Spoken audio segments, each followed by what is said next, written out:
Carlo আনচেলত্তির auto চয়েসে ২৬ বিশ্বকাপে কারা কারা যাবে নাম প্রকাশ করেছে আনচেলত্তি।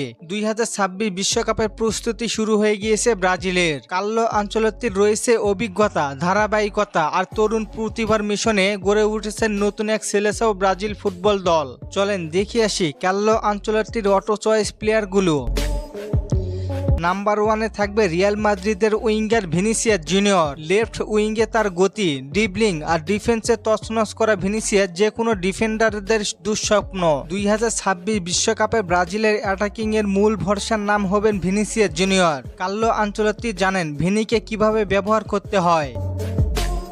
Number 2, Estêvão William. মাত্র ১৭ বছর বয়সে চেলসি এবং জাতীয় দলে যা করে দেখাচ্ছেন তার খেলায় মুগ্ধ সবাই। তার টেকনিক আর সাহসী খেলার ধরন আনচেলত্তি তাকে খুব ভালোভাবে ব্যবহার করতে জানেন। বিশ্বকাপে কার্লো আনচেলত্তির অস্ত্র হতে পারে।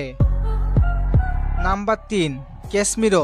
ডিফেন্সিভ মাঝমাঠে কাসেম কাকা একাই ১০০। ক্যাসমিরোর বিকল্প এখনও ব্রাজিলে পাওয়া যায়নি। বয়স বাড়লেও তার নেতৃত্ব আর অ্যাটাকিং তৈরি করার কৌশল এখনও ভোলেনি ক্যাসমিরো। ক্যাসমিরোর কেরিয়ারের শেষ বিশ্বকাপ খেলতে যাচ্ছেন ২৬ বিশ্বকাপে। Number 4, Alisson Becker. Alisson Becker ব্রাজিলের এক অতন্দ্র প্রহরী। ব্রাজিল দলে কখনো ৩ গোল হজমই করেনি অ্যালিসন বেকার। তার নেতৃত্ব ও বিশ্বাসের কারণে কার্লো আনচেলত্তির প্রথম গোলকিপার হবেন তিনি।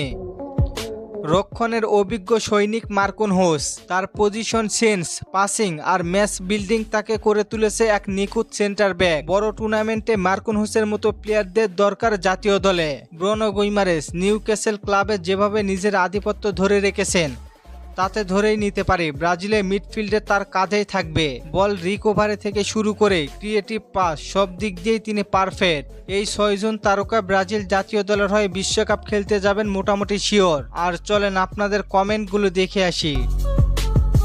অয়ন ভাই প্রশ্ন করেছেন নেইমার সান্তোসের হয়ে কবে খেলবে? ভাই নভেম্বর মাসের শুরুর দিকে, কিন্তু ডেট এখনো জানা যায়নি। মারুফ ভাই প্রশ্ন করেছেন ১ তারিখে কখন স্কোয়াড ঘোষণা করবে? ভাই ১ তারিখে না ৩ তারিখে, তবে সময়সূচি এখনো জানানো হয়নি।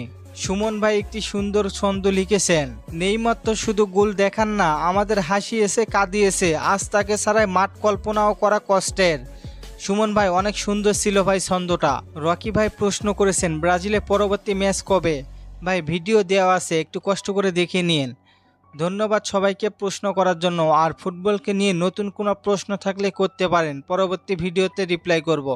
ধন্যবাদ।